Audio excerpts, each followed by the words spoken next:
पण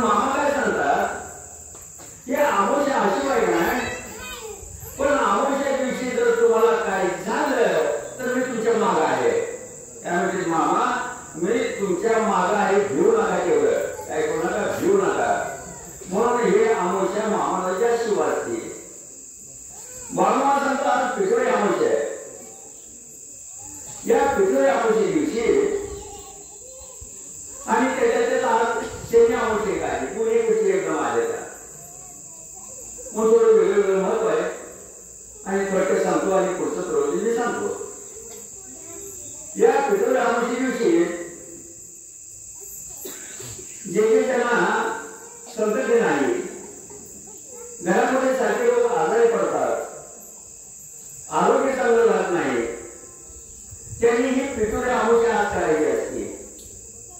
पण मी जी दिवशी नेमकं येतो त्यावेळेला अमावस्या संपायला आणि ते दिवशीला कालावधी संपायला माझं प्रयोजन नसतं. म्हणून आज काय सांगतो, मामा दिवसभर थोडस उपवास करत जावा. घरामध्ये मुलं संतती राहावी चांगली आणि घरामध्ये कलह होऊ नये. प्रत्येक घराला पुरुष असो, स्त्री असो, मुलं असो, सदृढ लेकरं असावी, कशी असावी, लेकरं सदृढ असावी. आणि पिठोऱ्या आम्ही सांगत असतो ना, हे लोकांचे दोष जाण्यासाठी स्वर्गात म्हणजे कैलासावरनं इंद्रदेवापासून ते जे आणलेले खांब असतात ते दोष जाण्यासाठीच असतात. पण सतयुगामध्ये हा खांब होताच, त्रेतामध्ये होतात, द्वापारामध्ये होतात आणि कलियुगामध्ये सुद्धा आहे, नाही असं नाही. मग म्हणलं तुम्ही काय होतं, असे बलाची ताकद असणारे खांब काय होते? कृष्ण अवतारामध्ये कृष्ण भगवान होते, 5 पांडव होते, कौरव होते. पण भीमरूपी महारुद्र वगैरे हनुमान मारुती सारखा माणूस त्या रथावरती पुढे घड्याळ बसवलेला होता. म्हणजे शक्तिमान असावी दैवत. तुम्ही मला आता कलियुगामध्ये कुठाचे तू शहाडगा काशी पितांबरा आवडीनंतर हे किदान पुन्हा तिथे म्हणत जावा. गरुड हनुमंत पुढे उभी राहते, त्याची गरुड हनुमंत पुढे उभा राहते. पांडवांच्या जवानामध्ये गरुड थांबाय बघा. तिथे गेल्यानंतर त्याला गरुड थांबायला भेटते की आपली सर्व दुःख निवारण करणारा विठ्ठल भगवंत आहे. म्हणून आता कलियुगामध्ये सुद्धा त्या आठवणी येतो बघा, गरुड हनुमंत पुढे उभा राहते. तसं मामा सांगतात आज कलियुगामध्ये अशी जरी काय तुम्हाला त्रास होत असेल, दैवी शक्ती त्रास देत असेल, शक्तीने डांकीने भूत प्रेत पिशाची त्रास देत असेल, तर अशा त्रासाला घाबरू नका. त्याच्या आमुषी दिवशी जावा आणि नुसतं याला हात लावत जावा. काय करत जावा, त्या खांबाला हात लावत जावा आणि स्वर्गीचे आलेले देव लोकांनी आणि ते दुःख निवारण करतात. त्या गावामध्ये पहिला होणार पिठोऱ्या आमुषी एखाद्या विसरू नका बघा. ते रोज रानात जायचा आणि जाताना नाही त्या स्मशानभूमीतून त्याचं रानात जायचा रस्ता होता. ते जात असताना रोज संध्याकाळी येताना दिवे लागायची वेळ असायची आणि दिवे लागायची वेळ असताना ते नुसतं मागणं त्याला म्हणायचं, तू मी येऊ का, येऊ का. ते रोज ऐकायचं, येऊ का म्हणायचं, मागं वळून बघायचं, पुढे निघून यायचं. असं बरेच दिवस चालू होतं. एके दिवशी त्या पहिलवानानं त्यांच्या गुरुला विचारलं, त्या स्मशानभूमीत येताना योगा म्हणतोय काय करून गेला. गुरुने सांगितलं आमुषी दिवशी नाही, योगा म्हणते का तुला, हे म्हणतात काय मोठं आवड असतं. ते गुरुने सांगितल्याप्रमाणे योगा म्हटले की हो म्हटला. हो म्हटलं की पहिलवान पुढं आणि त्याच्या मालकाची पिशाची आली. पिशाची कोण करत बाळीची झाली, बाईची झाली की पिशाची हाडोळी झाली. त्या हाडोळी घ्यायचं माग त्यांच्या मागाला ही घरात शिरला की ती घरात येऊन बसली. घरात येऊन बसली, परवाना सांगितलं तुझं माझा आजच्यापासून व्यवहार फक्त एक करायचं, मी इथं रोज येणार संध्याकाळी तुझ्या बरोबर, फक्त तू सांगायचं नाही कुणाला मी इथं आली म्हणून, नंतर नंतर जाऊन तिथंच मारून टाकणार. त्याला ती भीती ना बिकऱ्याची रोज यायचा, ती यायची बसायची, चहा पाणी करायची, जेवण करायची आणि तांबडं फुटायला ती उठून निघून जायची. त्याचा क्रम चालला.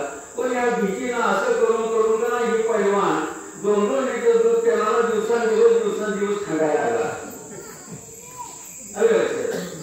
माणसाला खंगत जाऊ नका त्याची, मामाही समजलं काय कुठून असं ते मामा येऊन सांगत जावा. उगत मला तुळत बसत जाऊ नका. एक दिवशी मामा त्याचं उत्तर देत असते तुम्हाला. हे 2-2 लिटर दूध प्यायला खंगत चालला. दुसरं म्हणजे म्हणायला चालली करत होता, दुसरे करत होता, कुणाला ऐकत नव्हता, काही वेळेस तुझी दूधही पिणं वाळून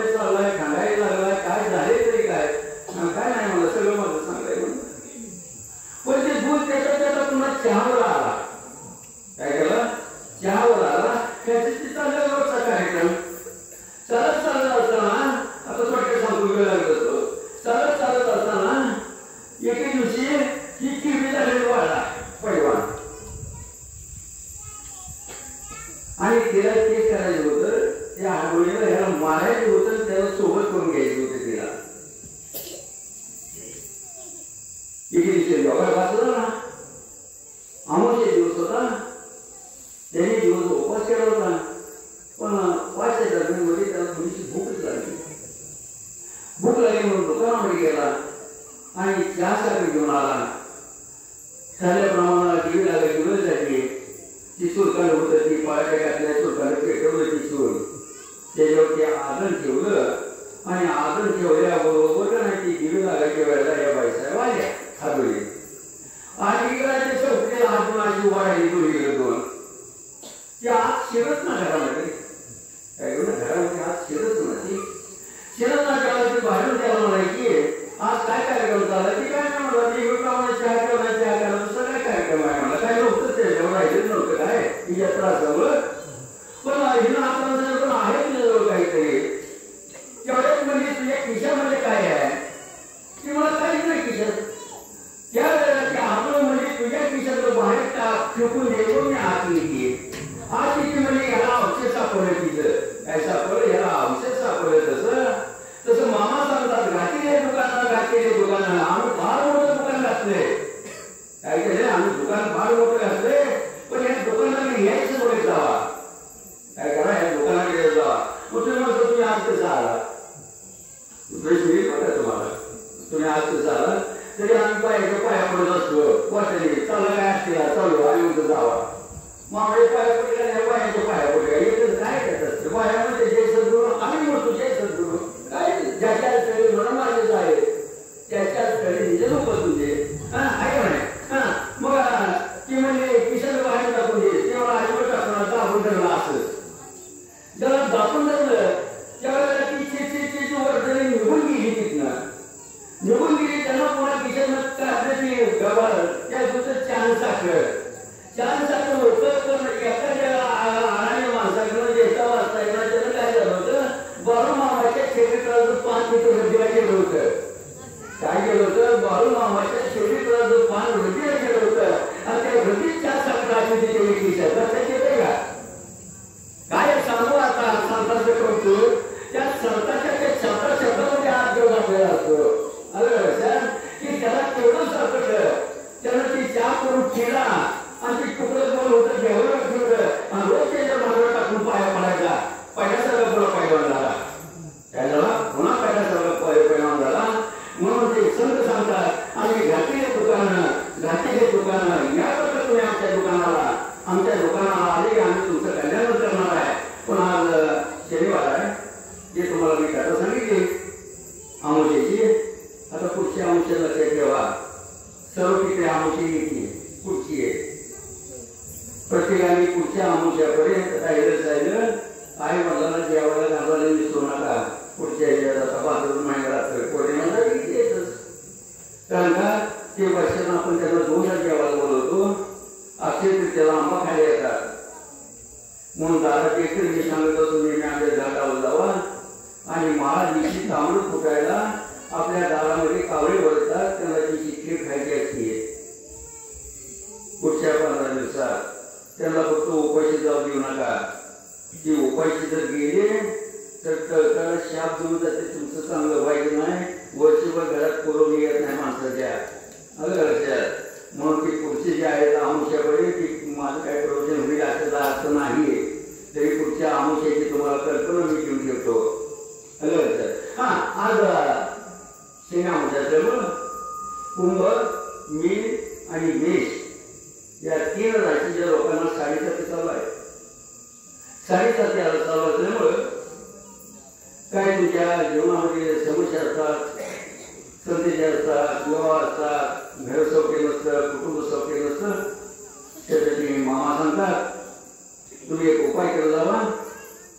उपाय म्हणजे शनिवारी होता तेवढं रविवारी बाळमामाकडे येतच जावा. पण शनिवारी संध्याकाळी अशा लोकांना शनीची 7.5 त्यांनी मारुती उपासना करत जावा. भीमरूपी महारुद्रा अवतार सूर्यवंशी अनादि दीननाथा तारा वयाची संत जसे तारायला जन्माला आले तसं मारुती राया तुमच्या शरीराचा त्रास कमी होण्यासाठी फक्त शनिवारी जात जावा. एक 11 रुपये माळ उडीद आणि मीठ माती पुढे नेऊन ठेव जावा. तसे संताकडे ये जावा. गातले दुकान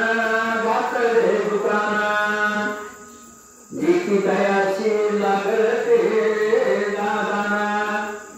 पण हे मामाचं दुकानच आहे, तुम्ही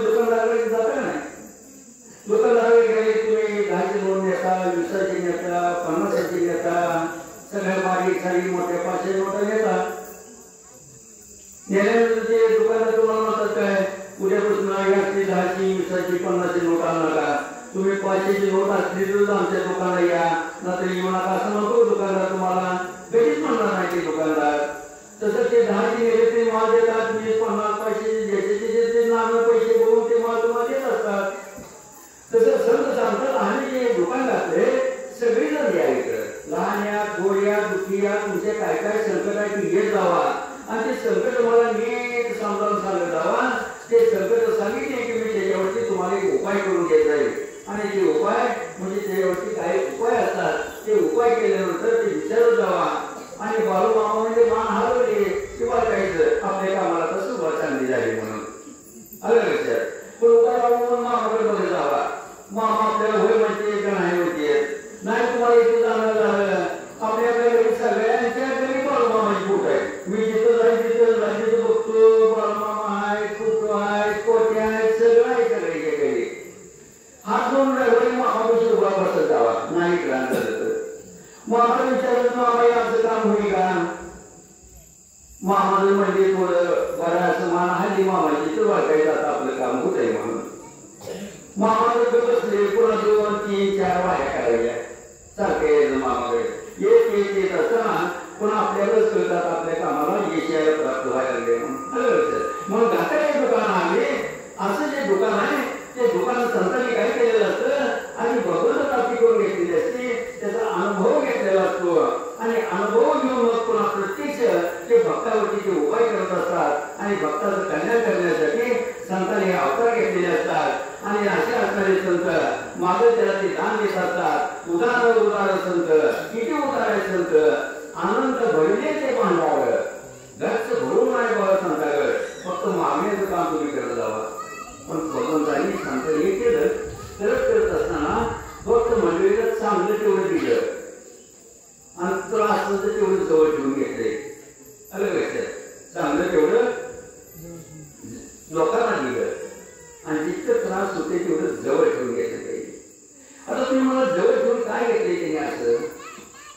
ज्या वेळेला समुद्र मंथनाच्या वेळेला अमृत निघालं, लक्ष्मी निघाली, वैष्णवा नावाचा घोडा निघाला, सगळं समुद्रात निघालं.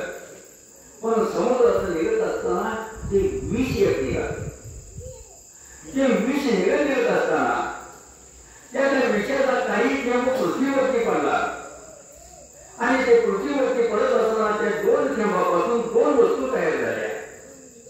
अशा त्या 2 वस्तू तयार झाल्या. पहिली वस्तू झाली ती नाग तयार झाला आणि दुसरी जी वस्तू झाली ती झोपडा तयार झाला. ह्या 2 वस्तू त्या असणाऱ्या अमृताचे विष म्हणून तयार झाल्या. म्हणून संतांनी सांगितलं या 2 वस्तू ज्या ते आम्हीच आमच्यावर ठेवलेल्या आहेत. संतांनी विष आपल्याजवळ ठेवलं आणि अमृत समाजाला दिलं. नाग आपल्याजवळ ठेवला आणि रत्न मोठी लोकांना पैसे दिले. म्हणून संत नेहमी उपकार करत असतात आणि असे उपकार करणारे बाळू मामा हे तुमच्या जवळ बघितलं तर बघत बाबा गेलं नाग काय बाबा मामा अरे तुम्ही बघितलं नाग थोडी काढलेल्या असे असणारे संत असतात आणि ते संतांनी हे देत असताना संतांनी सांगितलं हे भगवंत पाठीशी उभा करण्याचं सामर्थ्य हे संतांजवळ असतात. पण संतांजवळ घेण्यासाठी इतर काय धन दौलत काय जरी नसतं तरी स्वस्त असतं. पण संतांजवळ उपदेश आणि ज्ञान देण्याची ताकद एवढी असते. एक सुंदर कथा आहे तुम्हाला त्याची तुम्ही ऐकली असेल किंवा नसेल. जसे आपल्या महाराष्ट्रामध्ये आणि भारतामध्ये संत भरपूर आहेत. एकूण 1207 संत आहेत. त्यातले महत्वाचे 7 संत आपल्या महाराष्ट्रामध्ये निवृत्ती ज्ञानदेव, सोपान, मुक्ताबाई, एकनाथ, नामदेव, तुकाराम हे संत आहेत. पण या संतांच्या पैकी असणारे मामासाहेब संत आहेत नाही असं नाही. पण हे संत काय करतात भगवंत प्राप्तीचा साधा आणि सोपा उपाय यांच्याकडे असतो. नरसिंह मेहता हे लहान असताना 7-8 वर्षाचे होते. बाळूमामाशी महादेव अवतार म्हणतात ना आपण त्याच्या अंशानुसार हे लोक असतात. नरसिंह मेहता 7 वर्षाचे असताना अशी महादेवची पिंड होती आणि त्या पिंडीला कवट्यावर बसायचं रोज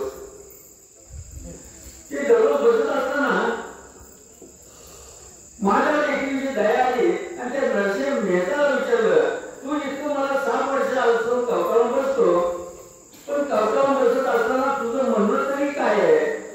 असं त्यावेळेला साक्षात महादेव प्रश्न झाले आणि महादेवाने नरसिंह मेहताला विचारलं, किती वय आहे? 7 वर्षाचं आहे. म्हणून आपली लहान लहान मुलं जे असतात नाही त्यांना ते 7 वयापासून भक्ती मागायला लावायचं. संत लहान वयातच भक्ती मागायला लागले आणि लहान वयातच भक्ती मागत करून ते संत झाले. मग लहान वयाची ती भक्ती करते तिथे लोक संत होतात आणि देव होतात. ते 7 वर्षाचं मूल असताना महादेवाने विचारलं, तुला काय पाहिजे ते माग. त्यावेळेस ते 7 वर्षाचं मूल भगवंत महादेव उभं राहिले होते. कशी उभं राहिले होते? गजेच्या बघा लांबर कंठी शिवडे वासिके हार अशा गजेच्या मागायला लावलेलं कातडं नेसलेलं घरामध्ये नाव होतं असं महादेवाचं रूप त्या 7 वर्षाच्या मुलाला पाहिजे. पण त्याला मागण्याचं ज्ञान नव्हतं. त्याला काय मागायचं महादेवाला? म्हणून त्यावेळेला त्या मुलाने सांगितलं महादेवाला, माझ्या मनात काय तेच तुम्ही जाणार, तेच मला देऊन टाका. महादेवाने सांगलं, त्या मुलाला माझी भक्ती करायची काय करायची आहे, पण गोकुळामध्ये कृष्ण भगवंताची भेट घ्यायची आहे. याला महादेव म्हणजे तसं असतो. त्याप्रमाणे ते थोडा 12 वर्षाचा झाला. एके दिवशी महादेवाने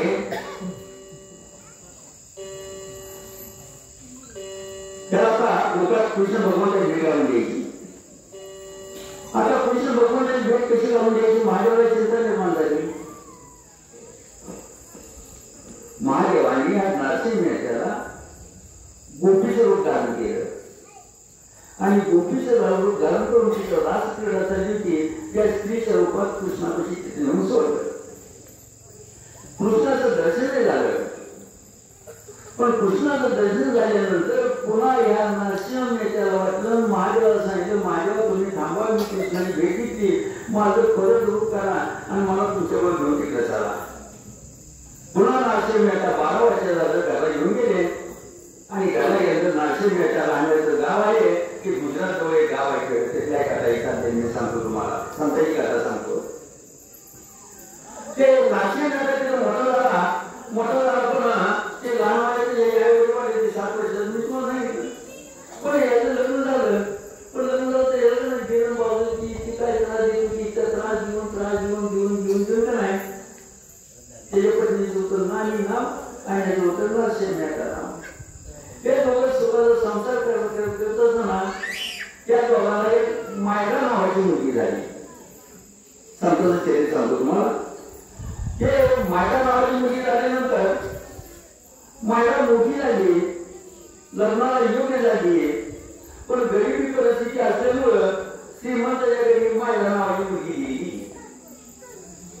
जेव्हा मायरा नावाची मुलगी गेली, थोडे दिवस गेले. तिकडे नरसिंह मेहता ती नाही घरची गरिबी सुलपेट नव्हती, कामाला काहीतरी करायची, कसं पोट कापायची. पण याला सगळं वेळ होतं भगवंताचं आणि स्वतः वेळ असतं देवाचं आणि तुम्हाला आम्हाला बघताना वेळ आहे संतांचं पण देवाचं. हे वंश परंपरा तुम्ही चालत आलेली असते. असं करता एके दिवशी माझ्या सासूला एवढं कागद घेतला आणि त्या कागदावर घातली. काय केलं? सवामन सोडणं, सवामन चांदी, वाट गाठी, इतकं भांडी इतकी गाडी याची लिहिलेली सुनबाई मायला तिने पहिले सासूबाई काय गाडी करतेला मला विचारलं सासूबाईला, मला दाखवत तरी काय करताय? ते म्हणे आजीवर दाखवायचं नाही. पण माझ्या लांबून बघितलं, माझ्या वडिलांना ही यादी चालली की तो वाढून आणायची. ताट वाढून घेतलेलं जेवायला माझ्याला ते अन्न तोंडात घालू वाटणार. इतकी परिस्थिती वाईट होतीये. तुम्हाला मग संतांनी दुकान घातलं, सांगायचं लक्षात ठेवा. संतांनी दुकान घातलं, संतांच्या परिस्थिती अशा वाईट आहेत. मग हे दुकानातून काय देत असेल बरं संत आपल्याला? हे प्रश्न निर्माण होतो. एखाद्या तुम्ही माणसाला येते सांगता दुकानात मग ह्यांचं द्यायला काय नाही, संत काय देत असतात आपल्याला? पुढे सांगतो ती यादी बघितली माझ्या दुःख वाटलं. की याची आधी नाशिक लोक घालून वर पाताळेला नाशिक आत गाडी घातली. ही गाडी आहे नाशिक हातात घेतली आणि बघितलं नक्की ओळखलं की माझ्या माहेरच्या सासर म्हणून गाडी घातली. ते नरसिंह मेहतानं फाडला लकोटा आणि लकोटा फाडून त्याची आत चिठ्ठी काढली. एक हातावर चिठ्ठी गोकुळात कृष्ण भगवंताला केली आणि एका हातामध्ये वरचा लकोटा मोठा पत्ता घातलेला की महादेवावर हात केला. दोघांना दोन टाकले. आता बघा तुम्ही काय करायचं. एक कृष्ण भगवंताला आत आली आणि वरचा पत्ता महादेवावर गेला. दोघांनी ते वाचून बघितलं. जेव्हा वाचून बघितलं तेव्हा गोकुळच्या भगवंताने कृष्ण भगवंताने नरसिंह मेहताला पत्र पाठवलं. नरसिंह मेहता तो द्वारकेला एक सुंदर पत्र आम्हाला मिळालं. जेव्हा पत्र मिळालं तेव्हा नरसिंह मेहताला काय आता जायचं द्वारकेला फार आणतो बाहेर. हे लोक सांगत नव्हतं. शेजारी गाडी मागली. गाडी बैलगाडी म्हणते ना बैलगाडी. त्या शेजाऱ्याने बैलगाडी एकूण त्याला सांगितले एक चाक मोडले. परिस्थिती दक्षिणाची वेळची गेली. द्वारकेला जायचं का भगवंत आलं तिच्या आजचे सगळे याचं बघितले. अहो साधे इथं महामार्ग म्हणलं वाटत सगळे येते तिथे येतो पर्यंत नाही. आडवळ किरवळ काही ना काय असतं. तिथे यायचं आवड असतं पण त्यातले लोक तुम्ही मात करताय आणि महापौर याचाही धन्यवाद आहे आणि तुम्हाला आशीर्वाद असू द्या आणि मामा तुम्हाला सहकार्य करू द्या. दिवसेंदिवस तुम्ही येताय. मामा त्याच्याबद्दल आनंद होतो. आता नाशिक मेहताला गोकुळामध्ये जायचं आहे. शेजाऱ्याने गाडी दिली पण चाक मोठं केलं. कसं त्याच्यावर ठाकूर केलं. चाक बसवलं. आता बैल तिकडे घरी गेला. त्याला बैल मागेला. बैल असा त्याला तिथून उठायला मग की कसं तरी बोलायला त्याला उठवलं. नरसिंह मेहताला आणलं. गाडीला झोपलं आणि तेव्हा गाडीला झोपलं तेव्हा नरसिंह मेहता म्हणजे चला कसा केला. चला म्हणजे याचं सकाळ दोस्त जरूरच इकडे गणूची दोस्ताची तिथं शेडला गोड वाजवणारी भंडारा लावणारी मेळीकडे जाणारी आरती वाहणारी सखा करणारी जेवायला करणारी ही सगळी सेवादारी मंडळी. नरसिंह मेहता द्वारकेला भगवंताला मिळाली. सकाळ जरूर उठली म्हणजे आम्ही येणार. नरसिंह मेहता मग ही सगळं मोठा खेळ नाही माझा. तुझ्याकडे काय करता नाही म्हणजे चालत जाऊ. मग ती काय येत घालता चार पप्पा ही ढोल वाजत पिपरी असेल सगळं त्या गाडीत म्हणलं. ती गाडी निघाली. आता गाडी निघाली एवढं त्या गाडीला या काळाचं पप्पाचं वरच झालं आणि ते पहिल्या तीच गोळ्या मारली. आता चालून गेले. निळ्या वाटेल गेली नेमकं चाक मोडलं. आता निळ्या वाटेल गेली चाक मोडलं. चाक मोडली आंध्र दिवशी बसली सगळीजण. आंध्रात बसली याचं तिथं भजन चालू झालं. आता भजन चालू झालं. भजन होता नाही. एक तिकडे एक बसण्याचं माणूस आला. हे काय चाललंय आंध्रात काय चाललंय म्हणजे आम्ही द्वारकेला चाललोय कृष्ण भगवान मला यायचं मला कसं करायचं म्हणजे कपाळाला हात लावले. आमची काय परिस्थिती चालली. गाडीचं चाक मोडले. कोण पाऊस येतोय विसर्जन होते का अशाच आम्ही बसलोय आणि तुझे गावावर भरती झाली.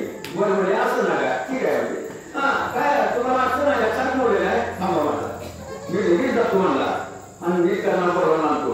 बरोबर लक्षात ठेवा. त्यानं ती करायची पिठावर काढून ठेवलं फाटलं वाटायचं घेतलं तिथे गेला एक माणूस दुसरा गावाला की खेळलं वाटायची ती राहणार सगळं पाहिजे तर सगळे आणली. हा नरसिंह बोलला या वस्तूला त्या सुधारण हात खूप करून मला पोर साफ केलं आणि साफ करून ते बसवलं. आता बसवलं निघाली आता गाडी सांगतायची.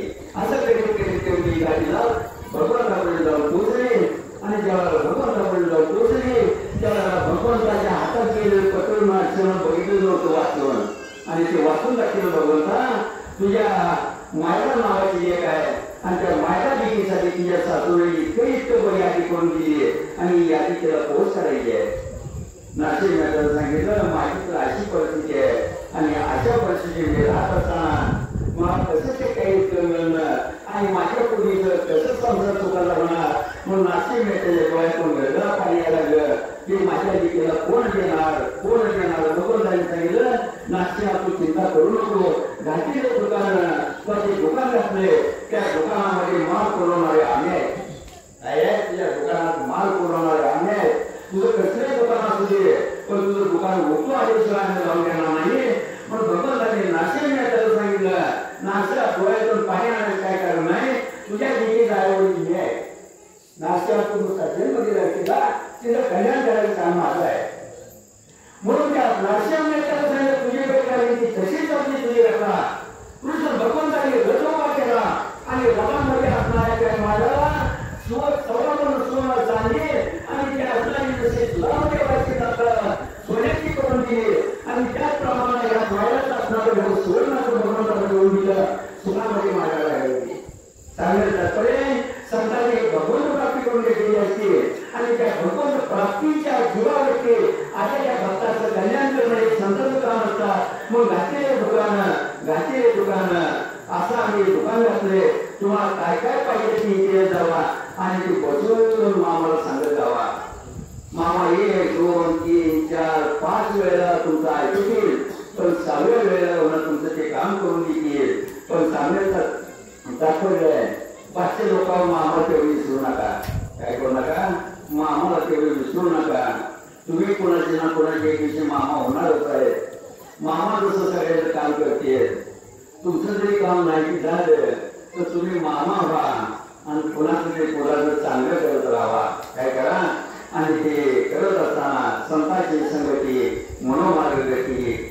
11 वाचलीपैकी येणे पण ते आता कशाचा भाग संपत आला पण काय होतं अनंत वाचा बरं की बरं त्या कैसे गोपाळ पाहिजे दोघे बसली झाली काय संपत झाली माझ्या जेवढं त्याच्यावर पाय हलवत बसली आणि त्याची तिघजण म्हणजे माझे प्रसन्न झालं तर ठीक आपल्याला ते म्हणलं मोठे झालं नाही असं करत असतं आपल्याला नाही पण त्याचं जर झाला तर मग झालं तर काय करायचं झालं तर माझ्यावर सांगायचं की शिस्तीत चालायची त्या शिस्तीत जितकी पाण्याची तितकं पैसे आम्हाला म्हणतात की मला काय माती वेळा घ्यायचं पाणी नाही मला एक झालं तोड कपडे कर आणि कपडे घेऊन पैसे घे त्याला एक तिसरा मला मी असं करतो म्हणजे तिसरा बी नको पैसे बी नको झाडं बी नको कपडे बी नको त्या दोघांचं सपोगुटी ह्यांचं सगळं मला मिळतो त्यावेळी आनंद वाटला बरं की बरं नाही मला हे दोघं माझं चुकतो मी कुठे होती आणि ह्यांचं वंचित न वाढते सगळं माझ्या ताब्यात मिळते बोलली माझ्या काही प्रसन्न झाला नाही काय झालं माझ्या महादेवानं स्वप्नात येऊन सांगितलं तुमची इच्छा पुढे होती माझ्याबद्दल काय नाही तर तुम्ही असं करा एका संतावर शरण जावा काय करा तुम्ही संतावर शरण जावा आणि संतांना एक मंत्र घ्या महादेवा हरी ऐसा देव उपकारी नाही कोणी मामा कसं माझ्यावर प्रसन्न करून घेतले नाही तसं तुम्ही देव किंवा संत प्रसन्न करून घ्या आणि जेव्हा तुम्हाला देव आणि संत प्रसन्न होतात त्यावेळेला तुमच्या मनात इच्छा पूर्ण होतात मग घातलेली दुकानं अशा आमच्या सगळ्या गोष्टी आमच्याकडे आहेत संत सांगतात पण हे तुम्हाला आम्ही दान देणार आहे पण दान देत असताना तुम्ही दान घ्या आणि सगळ्यात दान श्रेष्ठ दान म्हणजे अन्नदान श्रेष्ठ आहे काय करा सगळ्या दानामध्ये अन्नदान श्रेष्ठ आहे हे जावा जे दान करणारे असतात पुण्यवान त्याने आज मंडळाकडून दान केलेलं असतं ते प्रसाद म्हणून घेत जावा आणि अशी मामाची सेवा करत जावा असे केलेलं प्रवचन मामाच्या पायावर आणि संत मंडळी मामा तुमच्या पायावरती घालून सर्वभूषण शिवेला आज गुलाम देतो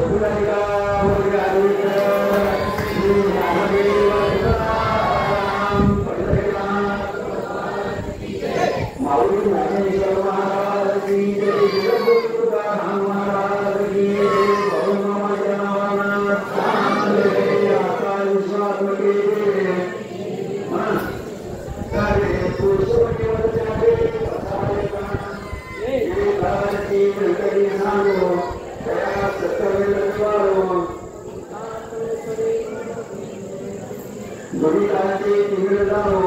विश्व सदन मसूरी पाहो